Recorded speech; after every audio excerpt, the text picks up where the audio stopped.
काळ जवळ आला त्याचे माता पिता चिंताग्रस्त झाले.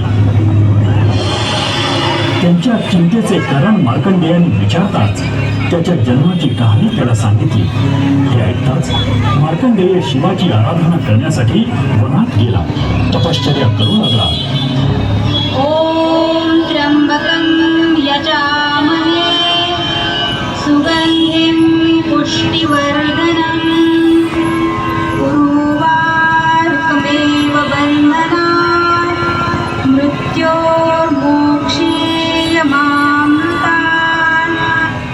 पृथ्वी तलावर मार्कंडेयाची आयुष्य घटिका आता भरलेली आहे. चित्रगुप्ताच्या अशा सांगण्यावरून यमराजाने आपला मृत्यूपाश मार्कंडेयावर फेकला.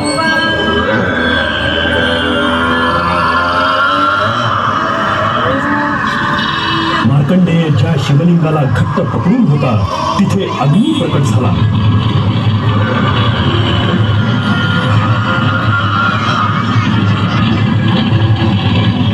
यमराजा क्रोधित झाले.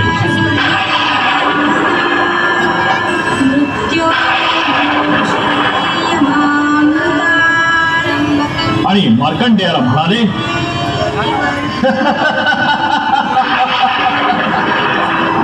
मी तुझा प्राण घ्यायला आलोय मार्कंडेय. उठ उठ.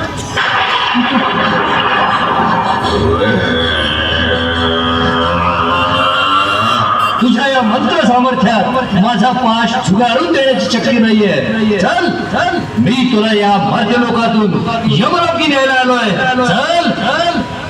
असं म्हणून यमराजानं मार्कंडेयाकडे मृत्यू पाश फेकला.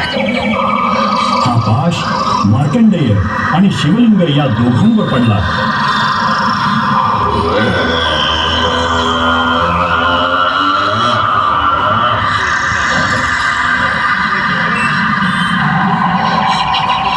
तेवढ्यात महादेव प्रगट झाले.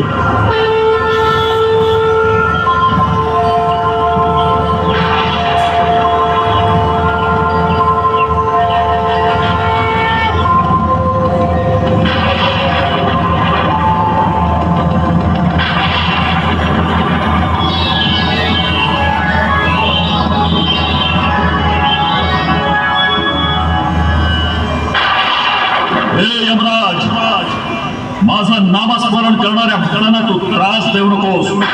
खबरदार, जर का माझ्या भक्ताला हात लावलास तर तुझं कर्तव्य पार पाडण्यासाठी तू या बालकाचे प्राण घ्यायला आलेला आहेस. परंतु हा बालक माझ्या नामस्मरणात लीन झालेला आहे, तेव्हा तुला ह्याचा प्राण कदापि घेता येणार नाही. मी ह्याला दीर्घायुष्याचा आशीर्वाद देतोय. यावर यमराज